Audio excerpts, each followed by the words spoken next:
Bismillah ar-Rahman ar-Rahim. Assalamu alaikum. Eid Mubarak to all of you beautiful people out there. I'm your host Ahmed Nawaz. And of course, this is Sports Extra, but a very special time of the year. It's finally that time we get to celebrate with friends and family, and especially with you as well, because you are a very important part of our family as well when we talk about Sports Extra and PTV World.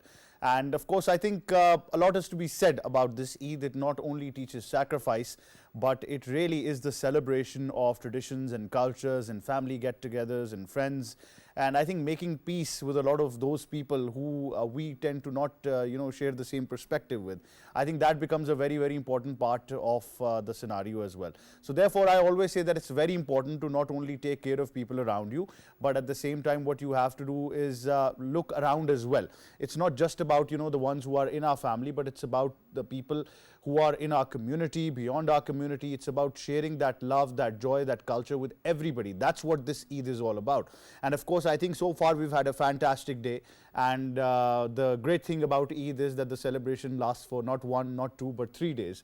So we're going to be introducing you to some very, very special people who are going to be celebrating Eid with us as well. We'll know about how their Eid has evolved over the years, how their first day has been. Obviously, for the men and women of the house, it is very busy, equally. So I won't say that one of them is more busy. It's equally busy for both of them. So we're going to be talking all about that. Let me just introduce you to these fantastic people that we've got in studio celebrating Eid with us here on Sports Extra. First of all, joining us is somebody that you recognize as a familiar face. He's been on Sports Extra as a cricket expert and analyst.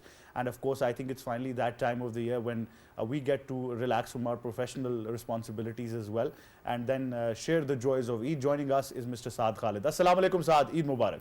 Assalamu alaikum. Thank you so much. Thank you for having us, and Eid Mubarak to all of you. Thank you very much, Saad. It's great to have you on the show celebrating Eid with us as well. We've also I think we will be talking to Saad about many aspects of how somebody, who loves sports can think not about sports for at least these 3 days and try to focus on a lot of other things that we tend to miss out during our professional routines as well. Also joining us is someone who happens to be a doctor by profession, and I think although this field is very diverse in itself as well, but then again, how do you manage those professional responsibilities with festivities like Eid? I think that becomes very, very special as well. And for some of us like me and my team, we're still on duty for you, so our Eid is always with you. But obviously we'll be knowing about her Eid, the family, everything that is involved. So very honored to be joined by Dr. Gohar. Assalamu alaikum. Eid Mubarak. How are you, ma'am? Walaikum assalam. Thank you so much for having me. It's great to have you as well. Thank you very much for celebrating Eid with us. And of course, we've also been joined by someone who happens to be a real diplomat by profession. She's been involved in many UN initiatives at the public and policy level as well. She's also the recipient of many global awards when it comes to her career. And of course, this decorated career speaks for itself. We'll be talking about the career as well. And also, Eid becomes that one time, I'm sure, for her as well to balance those responsibilities. Probably take a sigh of relief. Very honored to be joined by Rabia Khalid. Assalamu alaikum. How are you, ma'am? Walaikum assalam. I'm good, alhamdulillah. Hope you're doing well. I'm too. very well. Eid Mubarak to you as well. Thank you. Eid Mubarak. Right. Of course, Saad, first of all, I think the cliche question is that it's a very busy day for most of us, the first day. So how's Eid treated you so far? Well, it is treating me really well, and honestly speaking, it's not really tiring for me because I'm really bad at it, and these few days are the ones where I take a lot of rest. And my mom always complains that okay, you do no work on Eid, and then I have to say it to her because I do the work round the clock throughout the year. This is a time where I have to take a lot of rest. So actually, I'm not so proud of it, but I do sleep a lot on and I love this thing about Eid al-Adha is that you get a lot of vacations and you get to have a lot of off days, and so on Eid al-Fitr obviously everything's really fast, and but you get more days off on Eid al-Adha. So I love that about this Eid actually. Well, certainly, I think Saad relates to most of us who like to probably, spend the day getting as much beauty sleep as we as we can. But I understand. I think these 3 days do give us time to relax as well. A lot of us, I think, modern day requirements, modern day careers are so busy, so hectic that you rarely get to spend time with your immediate family as well. And I think that's the sad part about this world. But fortunately, we always have these festivities where we can connect and things go towards the balance side as well. So Dr. Gaur, is it the same with you as well, that obviously you're in a profession which is I think on your toes all the time, but is that changing because it's a time of festivity, and how's your day been so far? Yes, obviously it's quite different from my normal routine because as Eid is quite exciting and festive as usual, and I always used to spend my Eid with my friends and families, and I love gatherings on Eid especially because in normal days we can't do that. So in Eid al-Adha and Eid al-Fitr we definitely especially we manage to do spend time with our families and friends.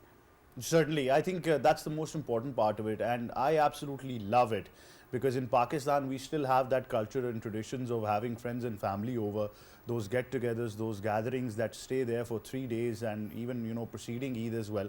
I think that is beautiful. That's one Exactly. part of the culture that we've always loved to celebrate, and although that things have evolved, but I'm glad that some people are still keeping those traditions alive as well. So Rabia, how's your Eid been so far? I understand that you've got a very busy career when it comes to being an international diplomat, but is it finally that time of year when you can have some time to yourself, or is it still that time where even on the gadgets work is still ongoing? Well, I would say it's a very interesting question because this year my Eid is different, and I feel very fortunate enough to be with my family and to be in my home country this year. Since 2016, my Eids, whether it's Eid al-Adha or Eid al-Fitr, they've been away from my family. So at the UN, we just get 1 day, it's not 3. So, we get to compromise for the sake of work, and sometimes it gets frustrating, it gets emotional. But this year, I feel very blessed that even the Eid al-Fitr was in Pakistan here with my family, and also on Eid al-Adha, I get to be with my family this year as well. So, when I'm here, and when I see, how things work here and how closely knitted the family ties can be and how authentic the culture can be on Eid over here in Pakistan, it hits me that, what I actually miss when I'm away from here. So there's no beauty of Eid that can be compared when you spend it here with your family, with your loved ones in Pakistan, as compared to when I'm in New York. It's also good. I have my community, I have my people who are Pakistani Muslims, but it cannot be compared to the fact what I experience here in my hometown. Absolutely, I agree, and I think at this moment in time, a special shout out to our overseas Pakistani community as well. Wherever they are, they make sure that they keep those traditions alive. But I agree with Rabia. I think for most of us who have spent time mostly not in Pakistan, we can actually relate to the fact that although I think we try our best, the community tries their best as well. But obviously, it's not the same as it is in Pakistan. I think that paradigm shift will always be there. Saad, the evolution of Eid is something that we really need to talk about. I think ever since we've grown up till now, I don't know about many people, but I still have that same, excitement of the sacrificial animal. A lot of community around us has that emotional attachment to it as well. So I think whenever we boys talk about Eid al-Adha, or even for our female community as well, Eid al-Adha always started with that selection of sacrificial animal. Probably people used to go a week before time. I know now people are a bit lazy, they try to do it in the last couple of days, but what's your fondest memory when you talk about Eid al-Adha? Well, I think this is the beauty of this day, this special day in our religion, and some things obviously never changed. When I see that way, yes, you're absolutely right that it has evolved. The way we spend it, it has evolved, but some things have remained same. Like you just mentioned that we go and pick those animals, and I still have that memory with my grandfather that he used to he used to force me to go and touch. I used to be very scared. Obviously, I'm not that scared now, but the thing is that these things are the beauty of it. I never figured you for the scared kid type. I thought that you're going to But I probably was. go and select it yourself. No, but I was actually. I used to. I was not. But then he used to. He was very. That's the vision of our. Our grandfathers and even our fathers. He always wanted us to be proactive and be active on these occasions. I still remember that even then I used to sleep a lot, and he used to insist that when you come back after the prayers, you have to go and meet people, greet people, and that still remains with us. And this is still a tradition that we go and meet our relatives. And I think throughout the year we don't get enough time to meet them, right? But it's I think it's hilarious when you see other kids now being scared, Saad, Yeah. that you'll think that at least I've overcome that fear probably. Yeah, obviously. And now I scold them. Okay, that's nothing to be scared of. Nothing to be scared of. When I was your age, I was not at all scared. Yeah, So but no. that I think really adds to the Yeah. flavor of Eid as well. Absolutely. But Dr. Kainat, obviously, I think the emotional part of it is beautiful as well, because there's so much emotional attachment to the sacrificial animal. Do you also have a memory where you were involved in the selection process, or when the animal came home, going to touch it or feed it was something of a skeleton in your closet to overcome? And then of course once obviously it comes to the religious part of it, where the animal is sacrificed and it comes to the meat as well, a lot of people become very picky. Were you one of those types as well?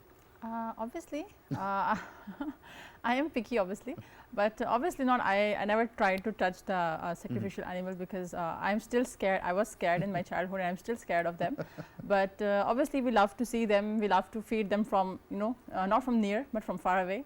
So, but things obviously evolve. But still, I tried to manage to spend Eid like our childhood. We get ready early in the morning. I'm not a sleepy person on Eid day, obviously. No, I get ready early in the morning. We go to our friend's place. We go to neighbors, and like we try to spend it as a whole festive day. So obviously, it's a very emotional thing, because like 3-4 days we keep the animal at our own home, at our own place, and it's a certain kind of attachment with them. So whenever, and obviously we go and see them while slaughtering.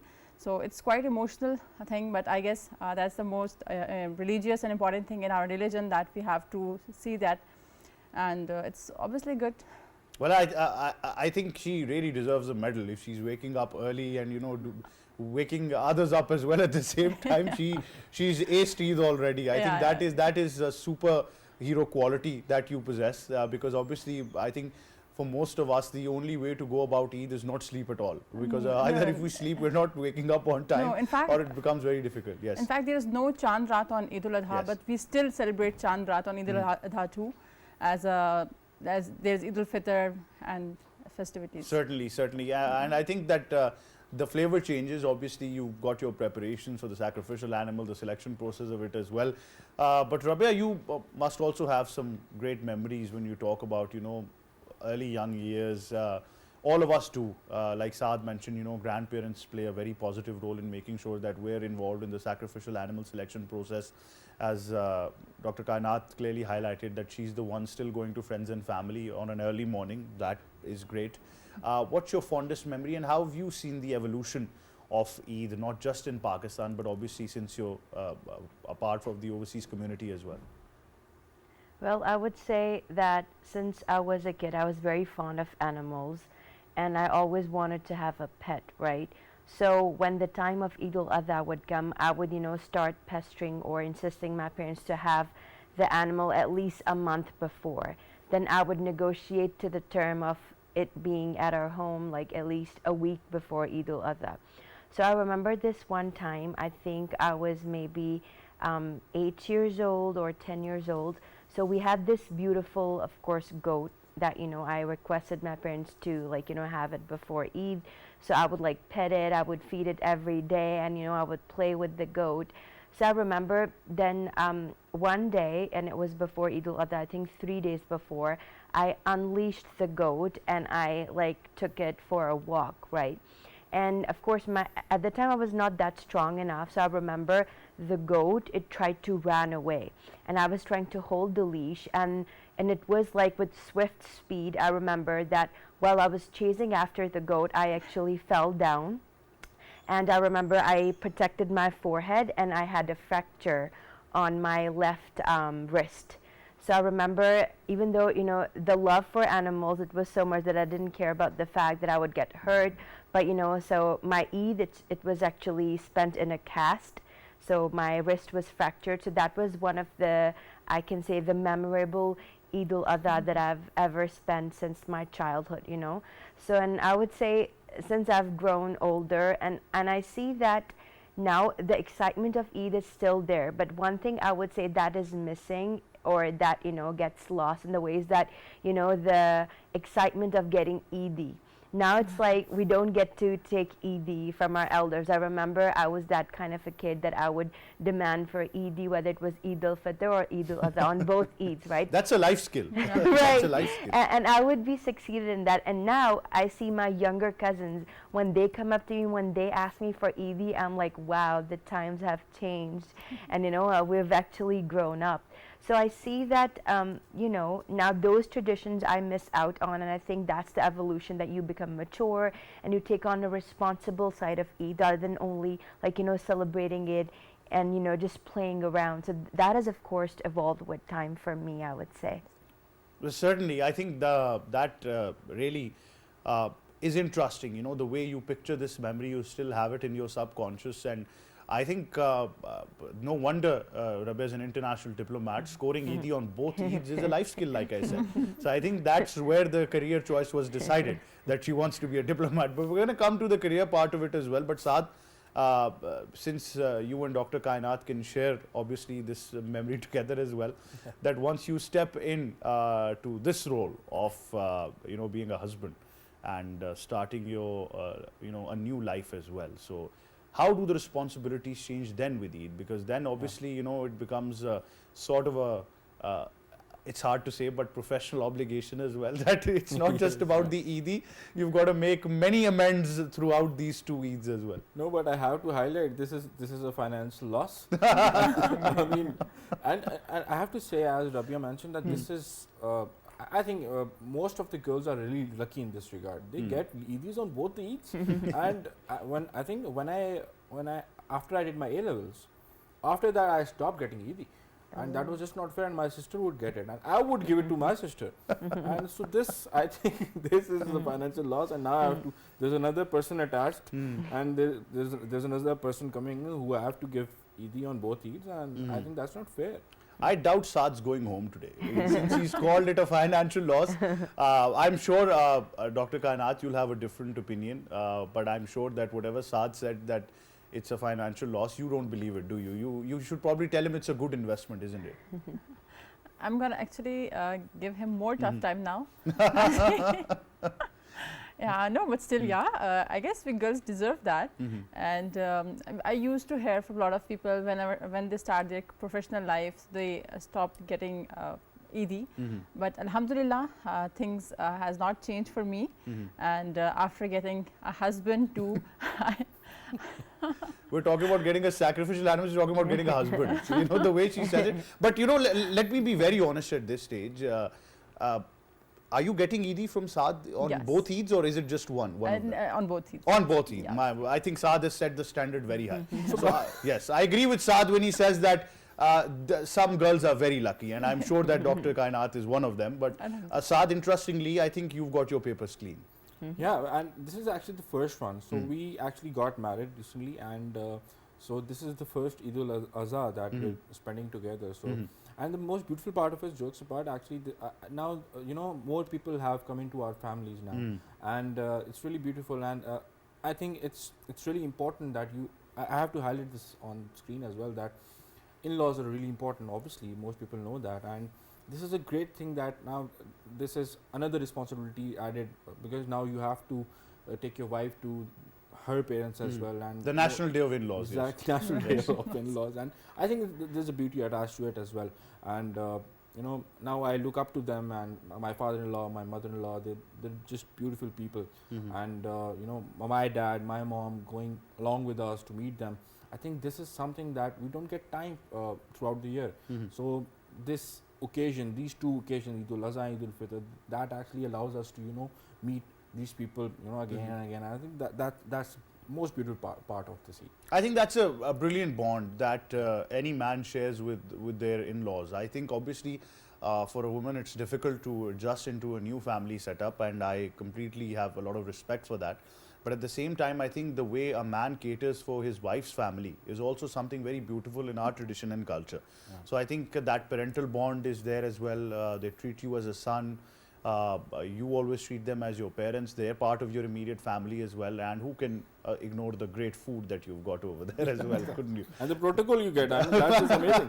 I love that. VVIP, aren't you?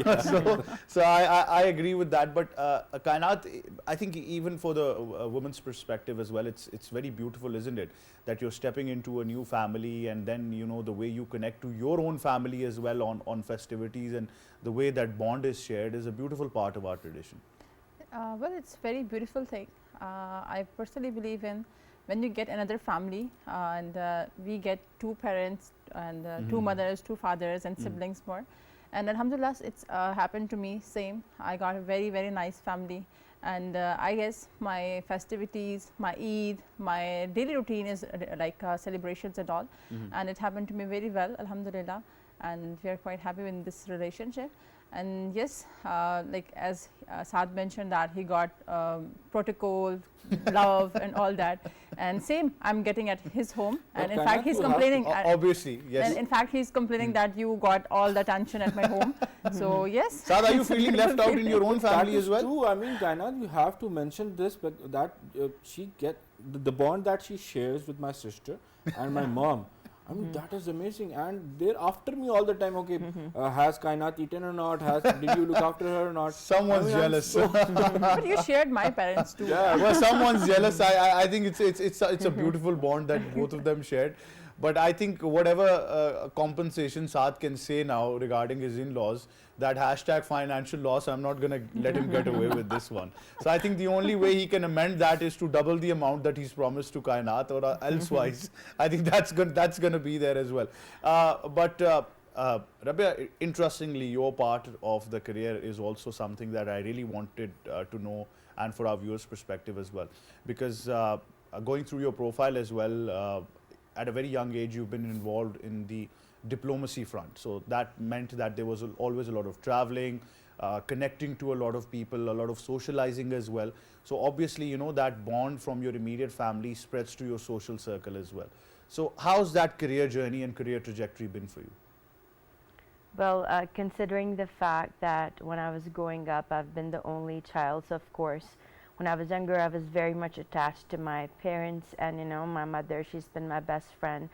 So when I first moved abroad to US for my master's, that was a transitioning period in my life, and that made me learn a lot of things about life that I couldn't have learned if I stayed home throughout my life. So I would say that, I would give this credit to my parents for making that decision with me. And moving away from home, it teaches you a lot of social skills. You learn a lot, you become stronger. So that's what happened with me.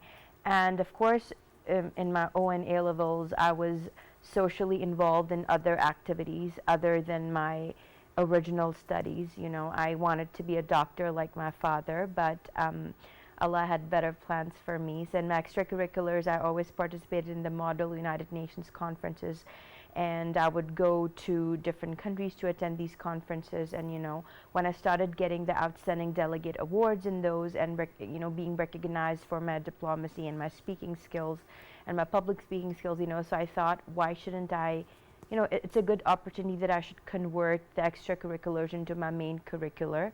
So that's what happened with me in my undergraduate. I opted for international relations, and also in 2015, when I went to New York for the first time to attend an MUN again, when I went there, I really loved the lifestyle and how everything is there. And also an important factor that contributed towards this path was because the UN headquarters was in New York City. So I was like, this is where I'm going to come for my master's. And that's what I did. And ultimately, after a couple of different internships, different experiences, I landed in my current opportunity at the UN. Well, that's beautiful. I think I can share some part of that career trajectory being a public speaker myself. I think it's a fantastic aura that you enjoy. Yeah. And my coach always said having a room full of audience to listen to you is the biggest gift of all. And I think you really connect to that. But I think with public speaking, you develop a skill which is, which knows no boundaries. It's unprecedented, the power that it holds as well. And I don't want to sound like somebody evil, but I think you've got that aura of captivating your audience. You're always looking for people to speak to. You're always looking to talk about any subject. And I think the most beautiful part of it is that, you know, through your words, you can inspire, you can make a change, you can be that, you know, guiding light that spreads hope in times of darkness as well. So I think although these might sound a bit philosophical, but that's the way things are as well. Saad, these are tough times in the world right now. Let's be honest, I think we're very blessed to be part of a religion that has always taught compassion, that has always taught that we need to be looking out for each other, and in the same manner that we look out for ourselves. So there needs to be no discrimination when it comes to looking towards people, you know, looking after people who are from the unfortunate segments of society. How important is it that in these times we practice this, spread it to the next generation as well? Because Eid is not just about us, it's about our neighbors, it's about the whole locality, the community, especially those people who are from the underprivileged segments of society. Exactly, that's a really important thing that you mentioned. And I think today when we were coming and when we started our Eid, we started it with the prayers for all those who are in need, who are in difficulties. And my father always mentions this, that the Eid is actually for them, it's not for you. And you have to be very thankful at all times. And there's this concept in our religion that obviously Hukuk al-Ibad is very important, and there's a certain part of it that, you know, that this Eid actually teaches us how we have to, and it's not just about the meat, right?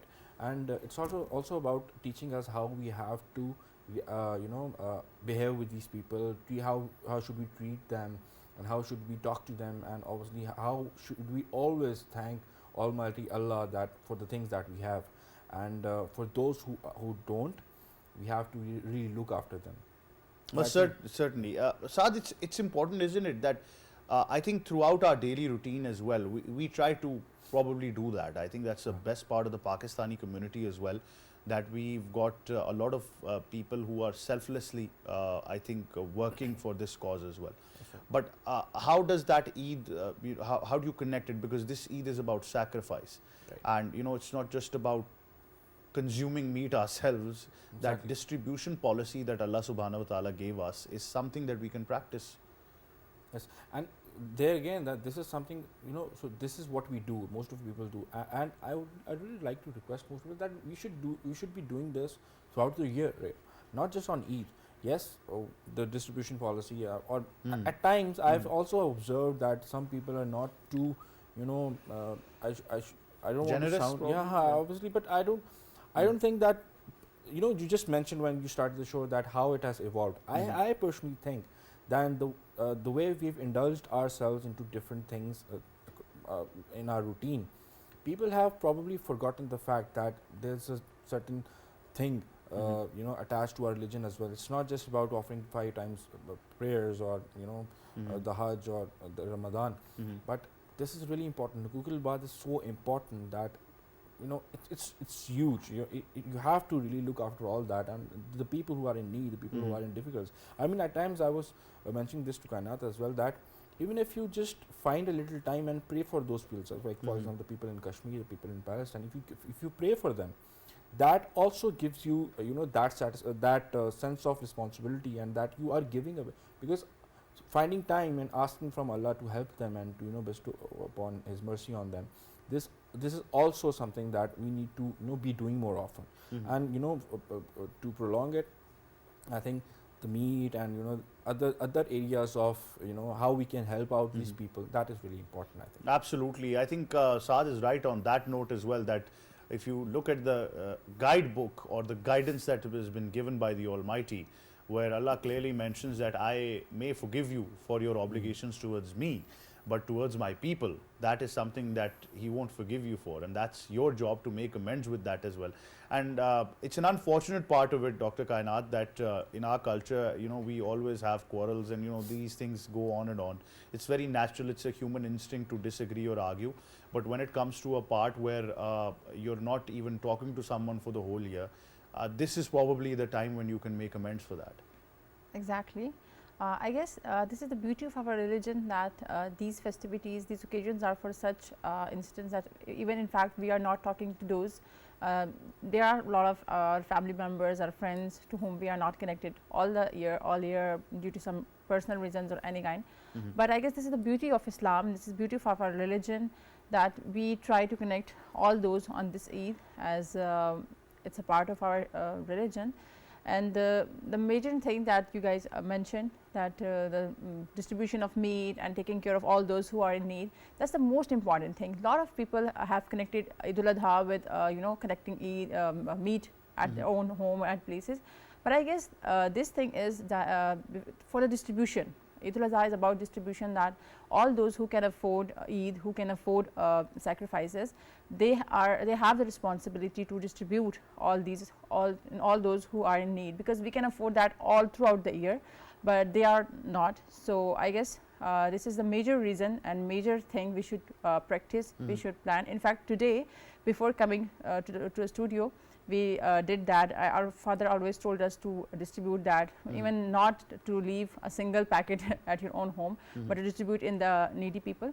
So we did that even today, and I guess that's the most beautiful feeling of the Eid, and distribution to all needy people. Absolutely. I think I really respect this culture as well, that you treat it as an obligation, you must do, and not something that becomes a chore and you think that I'll do it later on. Exactly. I think that distribution element of the sacrificial meat is something that needs to be treated as an obligation, which needs to be done immediately, and that task needs to be completed in due time. I think that's very, very important as well, and we already have a guide to how that distribution process should take place. I'm not going to go into the details, but obviously most of you already know that and have completed those obligations as well.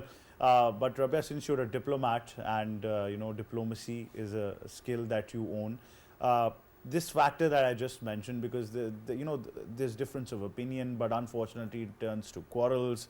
People are not talking to each other. Some of them eventually become so busy that they don't even remember due to which reason were they apart. But how important is it, and how would you relate to using those diplomatic skills, then obviously that public speaking element, to connect to people, obviously? And especially, I think it's not just that. Unfortunately, career choices have divided us as well. Technology tends to bring us close. But how important is it to connect to people around us? I would say that that's like the beauty of our culture that I've seen, because after having lived in the US like for the past 9 years, those societies at times they tend to be very individualistic. But the beauty of our country, of our culture, is that we are a very closely knitted society. Like, we know the importance of the value and importance of family. We know how to respect our elders. We know how to take them along. So I think that's what translates into our traditions and our festivities as well. Sometimes, like Kainat was mentioning, there are many family members that we don't get to talk a lot throughout the year. Sometimes it could be through personal reasons, but at times it could be because you naturally don't get to have that time because our schedules, they don't allow us. Like, especially for me, it's like 9 hours time difference. So, the video call or calling, they are like my best friend to connect with my families and friends back home. So I would say that all of us, we should use this as a golden opportunity to reconnect with or connect with the connections that we have lost over the years. So I think that could be a great excuse to use in a positive aspect. Sometimes if we haven't talked to certain people in a long time, we become like hesitant, right? What if it does not go the way we want it to be? But I think Eid, it can serve as a beautiful icebreaker, whether it's Eid al-Adha or Eid al-Fitr, to reconnect with the people that you have not talked to for so long. And also I would say that this Eid, it's mostly about, thinking about the less fortunate, or how we can, from our level, bring equality to a certain extent, because not all of the people in the world or in our country, they have the same opportunities as we do, So it's about thinking about others first and then going about your day. And, that's what we do in our family throughout the year, whether it's the meat distribution or, giving away, helping people through other means. I think that's what we've learned since I was growing up, and that's what I see my parents doing. So I think it's a beautiful thing that we have when it comes to Eid al-Adha or Eid al-Fitr. Absolutely, and obviously through your career as well, Rabia, you're the expert to talk about this. I mean, if you talk about United Nations Sustainable Development Goals as well, no hunger, gender equality, then of course talking about the fact that an enabling environment for everyone are key indicators or key factors of the UN Sustainable Development Goals as well. So it's very important that you belong to an institution or you relate to an institution which is practicing this and is in the process of making sure that the world becomes a sustainable place for our future generations, where the most important factor then comes equality. Well, I'm so glad that you mentioned about the SDGs, the Sustainable Development Goals, that there are a set of 17 goals, Yes. which basically focus on 5 Ps. They are basically reduction in poverty, pollution, protecting our planet, and, and I think the important one is partnership, right? Even like within the goals, it's emphasized that if we work individually, we cannot achieve those goals. If we want to reduce poverty, reduce hunger, keep our environment clean, have recycling in our environment and our different systems. So it's very important that we stay integrated. Collective effort, it can have like faster and better results. So of course that's what we learn, that's what we preach through our organization, and even on our individual levels we teach the people that what they can do on their individual part to achieve those things. For example, if when we talk about recycling or reusing, sometimes when we're using water, when we're washing our face, we forget to like turn the tap water off, right? And so much water gets wasted. And at times when we're not in the room, we keep the light on. So, those are small things that you can do at your individual level to achieve the holistic goals at the bigger level. So I think that's the beauty of those goals, that they apply to all ages, all times, and, we all can take our individual effort to achieve those. Certainly. It gives me a very, I think, a great memory that I have. My first ever international public speaking theme was conservation of natural resources for future generations. And I remember, you don't only feel like an environmentalist, but you're doing all of this research. And one of the key indicators or the key factors, as Rabi also mentioned, was the amount of water we're wasting while brushing our teeth, or even for men who are shaving as well. That was astonishing, the amounts of water that is wasted. So I think these little steps can surely also contribute to society as well, because at the end of the day, this Eid is also about community, like I said, compassion. It's about taking care of one another, and that's why I think SDGs would play a very important role if you really understand them. And I think I've been trying to tell a lot of you already on various platforms that don't just treat it like an international diplomacy skill. At least study them for once. You love the way these SDGs have been made, and I think yourself can contribute to most of them as well. But obviously, coming towards the end of the program, the most beautiful part of celebrating Eid, like I said, is celebrating with you as well. You're part of our family as well, and there's so much that we share on a daily basis when it comes to our viewers.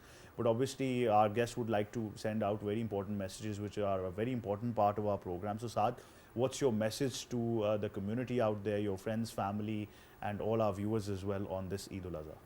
Well, honestly, for me, it will be the same, that I want to request everyone out there to just look after people around you. You don't necessarily have to be, a philanthropist, or or maybe someone who does this for a living. This should be a part of your personality, to look after, to have a soft heart, to think, to be there for people out there. And not just who are just in need, but also I just want, because as we go, as I've grown up, I've seen people getting really disturbed, and really, you can say, on being depressed angry, as well, being yeah. angry on small things. Just want to say them that this is also one occasion that where we learn that you have to be a little soft. So be soft to people, look after them, be on the lookout to how would you want to help someone out there, because it gives you a great feeling. And you sleep well at night when you've achieved that okay, I've helped someone, I've talked to someone nicely today, and that gives you a great feeling. Certainly, I think that's a beautiful message that Saad says as well. I think it's all about all of us, isn't it? It's not just about individuals, it's about togetherness. Dr. Kainat, what's your message to the community out there on this Eid al-Adha? Well, I always prefer raise your hands for a cause, not just for applause. So I always suggest, and I would like you all to not just live for your own self, try to help all those who are in need, who are around you, because the life is, I guess, about living with to keep all people on the same page, and we are the one who can help others, and we should do kindly be polite, be humble, because it costs nothing. So be nice to everyone. Certainly, that's a beautiful message that, you know, be nice to everyone. I think that's the most important part of our society as well. Rabia, what's your message to the entire community out there on this Eid al-Adha? Well, first of all, I would like to wish everyone happy Eid al-Adha. And the important thing I would say that be tolerant. I think over the couple of years, because of what's going on around the world and even in our country, we have tend to lost our threshold of patience, right? In one way or the other, all of us, we have become impatient at certain level, and we tend to be less tolerant. So that's my one thing I would like to request everyone, that please be more tolerant of each other, be more empathetic, and I would say that focus on your similarities as compared to focusing more on our differences, because I think that diversity brings everyone together, and there's beauty in diversity. So I would say that focus on your similarities, be more tolerant and empathetic towards each other. Empathy, yes, and I think tolerance is one of the most important aspects of our society these days. Having a difference of opinion is to be human, but you know, in a way that you practice tolerance with it as well, is very, very important. But I think at the same time, it's also, I think, a religious practice or a social responsibility to spread that tolerance as well. And I often tell people that if you see somebody in your community who is struggling to keep up with tolerance, then you can play that role. I mean, why not talk to them? You never know. You might inspire them. You might, maybe they just need somebody to talk to. You never know. So I think you can relieve a lot of that pressure and promote tolerance in society as well. But thank you very much, Saad, Kainat and Rabia, for joining us on this Eid. It was special knowing all three of you, and Eid Mubarak to you and your beautiful families as well. Certainly, I've really enjoyed this Eid. So thank you very much for being on the show. Thank you. Of course, before we go, my special message to you would be that remember, it's about those little deeds of kindness and little words of love, isn't it? So just go out there, spread a smile. Even if you can say hi to someone very politely with respect, I think it's going to create a lot of difference. And I understand that these are frustrating times, it's tough, and sometimes we just, I think, want to be alone. But the fact is that you need to connect to your community, to your loved ones, spread that joy, that respect level. And you know, I think it's beautiful that the amount of respect and love you're going to give, trust me, you're going to get it back with huge and immense profit as well. That's what's going to happen. So spread love as well. A very special Eid Mubarak to you, your families. A very special Eid Mubarak to all of our PTV family as well, who are still on duty this Eid, to the important law enforcement agencies, to the community as well, especially to the community that is part of the development authorities or municipal corporations throughout Pakistan right now, who are on duty this Eid, making sure that your streets are safe, your streets are clean, and everything. I think do remember them as well. They play the most important part. And of course, from my side, my team side as well, to our technical staff in the MCR, to our camera crew, to the engineers, IT, from our security to the people involved with the lights, the BO, everybody, I think they really deserve a special Eid Mubarak from us as well. That's all that we have for you. Of course, we still have 2 more days to celebrate. Celebrate them, but responsibly, and at the same time, don't stuff yourselves with meat. Remember, you need to create that balanced diet environment as well. But that being said, thank you very much for joining us. Eid Mubarak to all of you.